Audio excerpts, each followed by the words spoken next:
Something happened, something that was witnessed by people across three different countries simultaneously. Something that was captured on camera, reported by journalists who were present, and discussed in quiet conversations among royal observers across Europe for weeks afterward. And yet, if you open any major Spanish newspaper today, you will find almost nothing about it. If you search the official palace communications, it is not there. If you look for it in the carefully curated coverage that surrounds the Spanish royal family, the approved photographs, the official statements, the managed narrative, it is almost as if it never happened at all. But it did happen, and the people who witnessed it, who were standing close enough to see it clearly, to feel the weight of it in the room, know that what they saw in that moment was something genuinely extraordinary.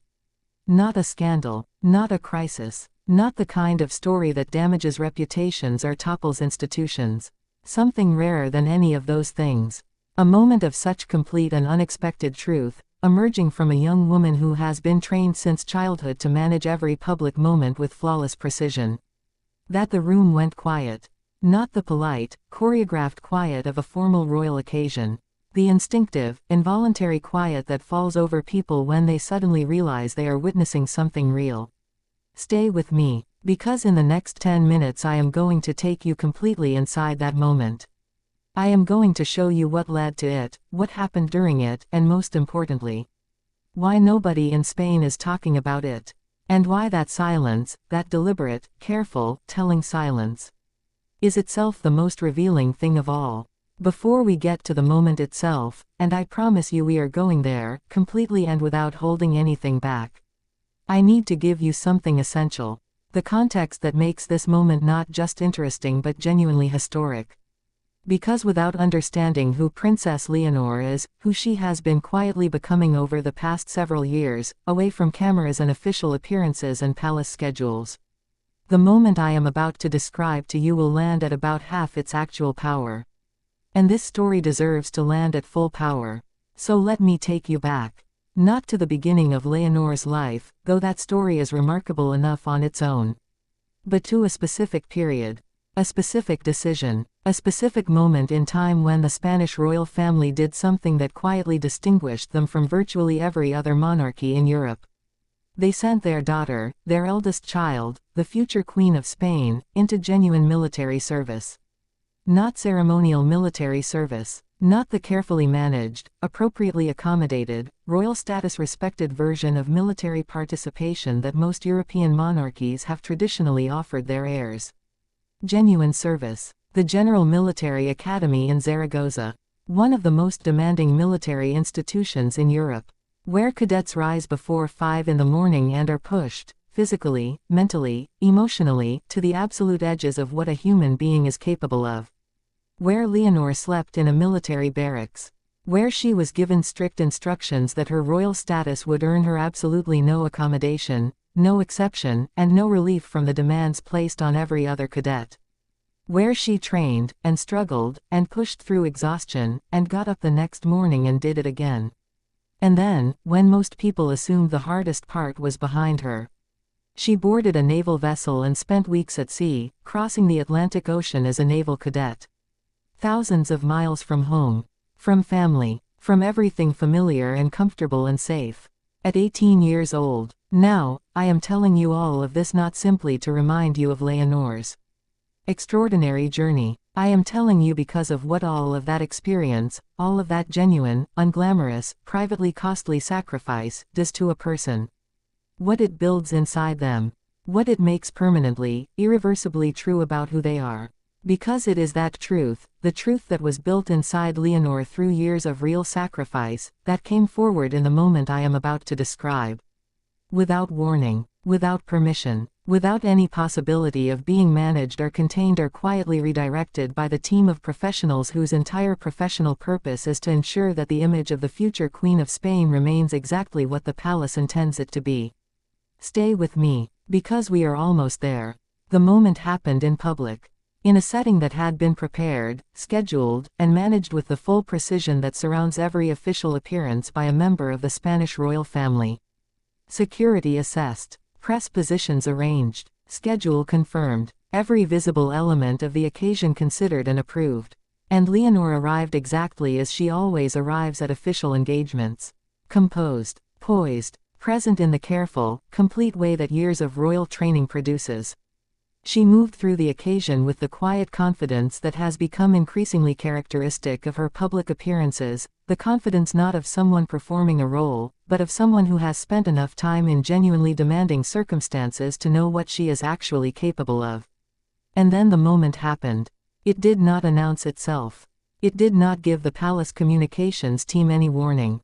It simply arrived, the way that the most honest moments always do, from completely outside the planned structure of the occasion. In the middle of everything carefully arranged and officially intended, something unplanned entered the room. A young person, not a diplomat or a dignitary, not someone whose presence had been prepared for or whose interaction with the future Queen of Spain had been scripted or guided in any way. A young Spanish citizen, someone who represented, in the most direct and human way, the generation that Leonor is one day going to lead. Someone who looked at the future Queen of Spain not with the formal deference that official occasions usually produce, but with something rawer than that. Something more honest. The kind of look that one human being gives another when they are genuinely moved. When what they are experiencing is bigger than etiquette or protocol or the awareness that cameras are present. And what happened next was the moment that nobody in Spain is talking about. Leonor stopped. Not the practiced pause of a royal managing a public moment. A real stop. The kind that comes from the inside. She turned, completely, fully, without any of the managed half-attention that official occasions sometimes produce in even the most dedicated royal participants. And she responded. Not with a royal response. Not with the gracious, appropriate, carefully measured reply that her training had prepared her to give in moments like this. She responded as a person. As a young woman of exactly the same generation as the person standing in front of her. Someone who understood, from lived experience, not from briefings, exactly what this moment felt like from the other side. And what came through in that response. What crossed her face and entered her voice and filled the space between two young people standing in a room full of cameras and officials and carefully managed occasion. Was empathy so genuine that it stopped the people around her completely. Not performed empathy. Not the royal version of empathy that is trained and appropriate and correctly calibrated for public consumption. Real empathy. The kind that can only come from someone who has actually stood in difficult places themselves. Who has felt the weight of high expectations. Who has faced something genuinely demanding and understood, from the inside, not the outside, what that requires of a person. Leonor had stood in those places. For years, quietly, without public acknowledgement. And in this moment, without planning, without permission, without any possibility of being managed. All of that came forward. The room felt it immediately. Journalists present described afterward, in the careful, measured language of people who cover royal occasions professionally and understand the weight of their words, a shift in the atmosphere of the room. A moment where the formal structure of the occasion simply gave way to something more human. Where the carefully maintained distance between a royal figure and the public she serves closed completely, for one unscripted, unmanaged, completely real moment. And that moment, that single breath of genuine human connection between the future Queen of Spain and an ordinary young Spanish citizen, was the one thing the palace had not prepared for. The one thing that the careful architecture of a royal public appearance is specifically designed to prevent. Not because it was damaging. Not because it was inappropriate or problematic or in any way unworthy of the woman Leonor is becoming. But because it was real. And real, truly, completely, unmanageably real, is the one thing that royal image management has never known how to handle. Now, here is the question that I have not answered yet. The question that I suspect has been quietly present in your mind since the very first words of this video. Why is nobody in Spain talking about it? This is the part of the story that I find most fascinating. And most revealing. Because the silence around this moment is not accidental. When something happens in a royal context that is genuinely unplanned, genuinely unmanaged, the response of the institution is almost always the same. Contain it. Not suppress it entirely, that creates its own problems. But manage the narrative around it. Ensure that the story being told about it is the story the institution is comfortable with. In this case, the story the palace appears to be most comfortable with is no story at all. And I want to offer you my honest understanding of why. Because what Leonor revealed in that moment, the depth of genuine empathy, the real human connection, the complete and unguarded authenticity, is something that the palace is not yet ready to fully present to the world. Not because it reflects badly on her. Quite the opposite. But because it opens a conversation that royal institutions find deeply complicated. The conversation about what modern monarchy actually is.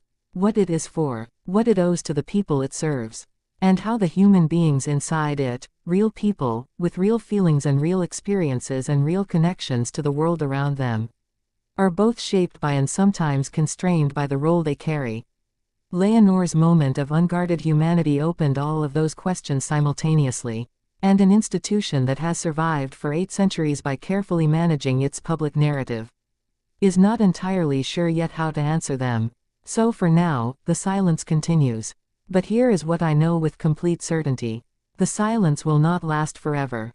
Because the young woman who stood in that room and let her real self be seen, completely, honestly, without any possibility of taking it back, is not someone who will spend her reign hiding behind managed silence.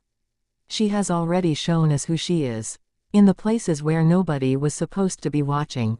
In the early mornings of military training that cost her something real. In the weeks at sea that built something in her that no palace could have manufactured. And in one unscripted, unplanned, completely human moment. In front of the whole world. So here is what I want to leave you with today. We are watching, right now, in real time, the formation of a monarch. Not the official version. Not the palace-approved narrative. The real version. A young woman being shaped, by genuine experience, genuine sacrifice, and genuine human connection, into someone who will one day lead one of Europe's oldest and most storied nations. And the moments that are shaping her most profoundly are not the official appearances or the formal speeches or the carefully staged royal photographs. They are the moments like the one I described today. The unplanned ones. The unmanaged ones. The ones that happen when the real person steps forward and the royal training steps aside for just long enough to let the truth through. Those are the moments that build a monarch worth following. Those are the moments that build trust that lasts not for a news cycle but for a reign. And those are the moments that nobody, not a palace communications team, not a media management strategy, not 8 centuries of royal protocol, can manufacture, contain, or silence forever. Princess Leonor shocked the world in that moment. Not with scandal, not with controversy, with the simplest and most powerful thing a future monarch can offer the people she will one day serve. Her genuine self. And Spain, whether it is ready to talk about it or not, is extraordinarily lucky that it is going to be led by her. Before you go today, I want to hear from you directly. Do you believe that moments of genuine unscripted humanity, the ones that break through the managed image of public figures, matter more to you than any official appearance or prepared statement? Or do you believe that the managed image exists for good reasons and that we should respect the boundaries it creates? Yes, unscripted human moments matter more than anything. Or no, the managed image serves an important purpose and should be respected. Leave your answer in the comments right now. I read every single comment personally on this channel and I will reply to you directly. If this video gave you something real today, a new perspective, a story that stayed with you, a moment of genuine reflection, please hit the like button right now. 1 second of your time helps this channel reach thousands more people who are looking for exactly this kind of storytelling about the royal families of Europe. And if you are not yet subscribed to Royal Hearts United, if today is the first time you have found this community, welcome. Subscribe right now and join thousands of royal enthusiasts around the world who believe that the real stories behind the crowns are always more powerful than the official ones. Your next video is already waiting for you right here. And I promise you, it is every bit as powerful as what you just watched. Thank you for being here today. Thank you for watching Royal Hearts United. Stay royal, stay curious, and I will see you in the next one.